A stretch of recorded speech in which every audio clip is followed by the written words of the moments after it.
जलझूलनी एकादशी व्रत कथा महात्म्य, जिसे कुछ व्यक्ति वामन परिवर्तिनी एकादशी व्रत के नाम से भी कहते हैं। जलझूलनी एकादशी व्रत कथा। धर्मराज युधिष्ठिर बोले कि हे भगवान, भादो की शुक्ल पक्ष की एकादशी का क्या नाम है तथा उसकी विधि क्या है? उस एकादशी के व्रत को करने से कौन सा फल मिलता है? सो सब समझा करे कहिए। श्री कृष्ण भगवान बोले कि हे राज श्रेष्ठ, अब मैं अनेक पाप नष्ट करने वाली तथा अंत में स्वर्ग देने वाली भादो की शुक्ल पक्ष की वामन नामक एकादशी की कथा को कहता हूँ। आप इसे ध्यान पूर्वक सुनो। इस एकादशी को जयंती एकादशी भी कहते हैं। इस एकादशी की कथा सुनने मात्र से ही समस्त पापों का नाश हो जाता है। इसी एकादशी के व्रत का फल वाजपेय यज्ञ के फल से भी अधिक है। इस जयंती एकादशी की कथा से नीच पापियों का उद्धार हो जाता है। यदि कोई धर्मपरायण मनुष्य एकादशी के दिन मेरी पूजा करता है तो मैं उसको संसार की पूजा का फल देता हूँ। जो मनुष्य मेरी पूजा करता है उसे मेरे लोक की प्राप्ति होती है। इसमें किंचित मात्र भी संदेह नहीं। जो मनुष्य इस एकादशी के दिन श्री वामन भगवान की पूजा करता है वह तीनों देवता अर्थात ब्रह्मा, विष्णु, महेश की पूजा करता है। जो मनुष्य इस एकादशी का व्रत करते हैं उन्हें इस संसार में कुछ भी करना शेष नहीं रहता। इस एकादशी के दिन श्री विष्णु भगवान करवट बदलते हैं, इसलिए इसे परिवर्तिनी एकादशी कहते हैं। इस पर श्री युधिष्ठिर बोले कि हे भगवान, आपके वचनों को सुनकर मुझे महान संदेह हो रहा है कि आप किस प्रकार सोते तथा करवट बदलते हैं। आपने बलि को क्यों बांधा और वामन रूप धारण करके क्या लीलाएं की? चातुर्मास्य व्रत की विधि क्या है तथा आपके शयन करने पर मनुष्य का क्या कर्तव्य है? सो सब विस्तार पूर्वक कहिए। श्री कृष्ण भगवान बोले कि हे राजन, अब आप पापों को नष्ट करने वाली कथा का श्रवण करो।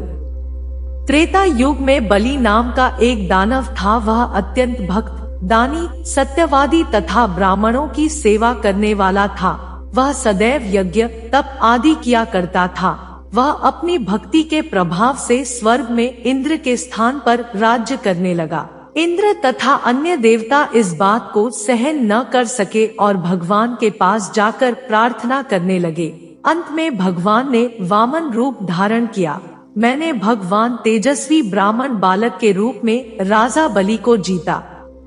इस पर राजा युधिष्ठिर बोले कि हे जनार्दन, आपने वामन रूप धारण करके उस बलि को किस प्रकार जीता सो सब विस्तार पूर्वक समझाइए। श्री कृष्ण भगवान बोले कि हे राजन, मैंने वामन का रूप धारण करके राजा बलि से याचना की कि हे राजन, तुम मुझे 3 पैर भूमि दे दो, इससे तुम्हारे लिए 3 लोक दान का फल प्राप्त होगा। राजा बलि ने इस छोटी सी याचना को स्वीकार कर लिया और भूमि देने को तैयार हो गया। तब मैंने अपने आकार को बढ़ाया और भूलोक में पैर, भुवन लोक में जंघा, स्वर्ग लोक में कमर, महिलोक में पेट, जनलोक में हृदय, तपतलोक में कंठ और सत्यलोक में मुख रखकर अपने सिर को ऊंचा उठा लिया। उस समय सूर्य, नक्षत्र, इंद्र तथा अन्य देवता मेरी स्तुति करने लगे।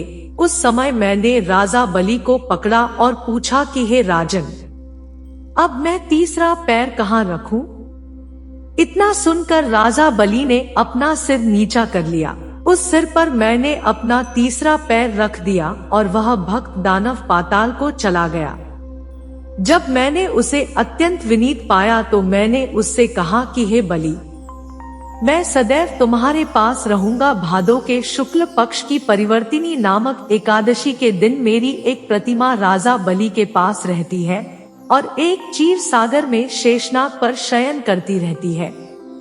इस एकादशी को विष्णु भगवान सोते हुए करवट बदलते हैं। इस दिन त्रिलोकी के नाथ श्री विष्णु की पूजा की जाती है। इसमें चावल और दही सहित चांदी का दान किया जाता है। इस दिन रात्रि को जागरण करना चाहिए। इस प्रकार व्रत करने से मनुष्य समस्त पापों से मुक्त होकर स्वर्ग लोक को जाता है। वह स्वर्ग लोक में जाकर चंद्रमा के समान सदैव प्रकाशित होते रहते हैं। उनको इस लोक तथा परलोक दोनों में यश मिलता है। जो इन पापों को नष्ट करने वाली कथा को सुनते हैं उन्हें अश्वमेध यज्ञ का फल मिलता है। वीडियो पसंद आया हो तो लाइक और शेयर जरूर करें और आगे की अपडेट के लिए चैनल को सब्सक्राइब भी करें। हरे कृष्णा।